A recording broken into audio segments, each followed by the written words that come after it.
శివుడి ఆజ్ఞ లేనిదే చీమైనా కొట్టదంటారు. అలాంటి పరమశివుడికి ఎంతో ఇష్టమైన రోజు శివరాత్రి. ఆ దేవదేవుడిని దర్శించుకునేందుకు దేవాలయాలు కిటకిటలాడుతుంటాయి. మహాశివరాత్రి నాడు చేసే అభిషేకానికి ఎంతో ప్రాముఖ్యత ఉంది. అయితే వివిధ పదార్థాలు ఉపయోగించి చేసే అభిషేకాలు గ్రహ బాధలతో పాటు సకల దరిద్రాలను తొలగిస్తాయని భక్తులు నమ్ముతారు. ఎలాంటి ఫలితాలు పొందడానికి ఏ రకమైన అభిషేకం చేయాలో ఇప్పుడు తెలుసుకుందాం. శివుడు భోళాశంకరుడు. చెంబెడు నీళ్లు నెత్తి మీద పోసినా చాలు ఆయన అనుగ్రహానికి పాత్రులం కావచ్చు. శివుడిని అర్చించడంలో ముఖ్యమైనది అభిషేకమే. శిరస్సుపై గంగను ధరించిన ఆ లయకారుడు అభిషేక ప్రియుడు. కానీ శివరాత్రి పర్వదినం గురించి యోధులు ఋషులు ఎన్నో రహస్య విషయాలను మనకు అందించారు. అందులో ఒకటి ఈ రోజున చేసే అభిషేకం. శివునికి శివరాత్రి రోజున ఎవరైతే కొన్ని ప్రత్యేక పదార్థాలతో అభిషేకిస్తారో వారికి ఇహపర సుఖాలని లభిస్తాయనేది అనాదిగా వస్తున్న విశ్వాసం కూడా. మరి ఏ ద్రవ్యంతో శివునికి పూజిస్తే ఎలాంటి ఫలితం వస్తుందో ఇప్పుడు తెలుసుకుందాం. శివుడిని ఈ రోజున ఆవు పాలతో అభిషేకిస్తే వారు సర్వ సుఖాలు అనుభవించి వారవుతారని శాస్త్రం చెబుతోంది. ఆవు పెరుగు, స్వచ్ఛమైన ఆవు పెరుగును శివుడి అభిషేకంలో వాడితే వారు పరిపూర్ణ ఆరోగ్యవంతులుగా మారతారు. బలం చేకూరుతుంది. ఆవు నెయ్యితో అభిషేకించిన వారు ఐశ్వర్యాభివృద్ధితో తులతూగుతారు.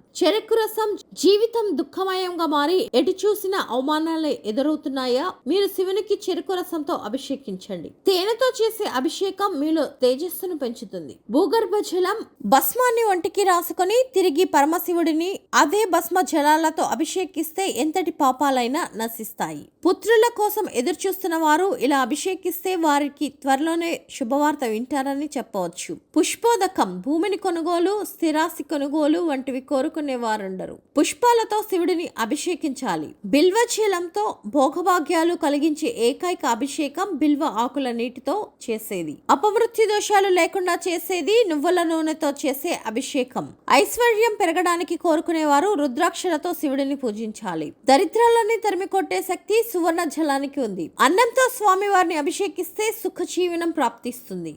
సకల కార్యాల్లోనూ విజయం సాధించాలనుకునేవారు ద్రాక్ష రసంతో అభిషేకం చేయాలి. సర్వ సంపదలు వృద్ధి చెందాలని కోరుకునేవారు నారికేళ్ల జలంతో స్వామివారిని అభిషేకించాలి. శత్రుపీడతో బాధపడేవారు శివునికి ఖర్జూర రసంతో అభిషేకం చేస్తే ఈ భయాల నుంచి విముక్తులవుతారు. గరిక జలంతో శివుడిని అభిషేకిస్తే ఆర్థిక అభివృద్ధి పొందుతారు. సర్వసమ ఈత్ సంపదలను ప్రాప్తింప చేసుకునేందుకు గంగోదకంతో అభిషేకించండి. చక్రవర్తిత్వం రాజసం కలుగజేసేది కస్తూరి జలంతో శివునికి చేసే అభిషేకం. వైరాగ్యం కలుగుతుంది. సొంతింటి కళ నెరవేరుతుంది. దీర్ఘకాలిక వ్యాధులు నయమవుతాయి. ఇంట్లో శుభకార్యాలు నెరవేరుతాయి. కోటి రెట్ల అధిక ఫలం ఉంటుంది.